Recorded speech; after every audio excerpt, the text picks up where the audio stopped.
Labari ya zo mana cewa an ga wata.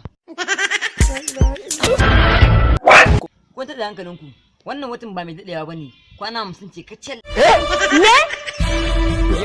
Yawa sarki, kuma gobe a gidanka ne za mu yi buɗe baki. Hafar Allah. Mana, ko ba za ka karɓe mu ba ne? Duk bala'in da za ku yi Allah sai dai ku yi.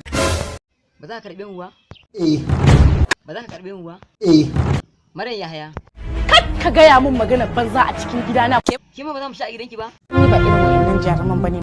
Ke ma ka za mu yi da ke? Wannan tsari na ne. To ina za mu sha kenan? A dokar daji.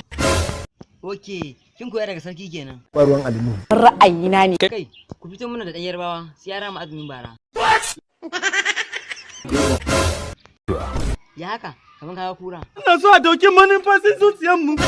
Allah kai sai na haƙe ka wallahi. Daushe, me za a dafa mana ne? Awaki har da shanu har da jakuna. Ina shana al'amaka bani. Ka ji dan yarinya.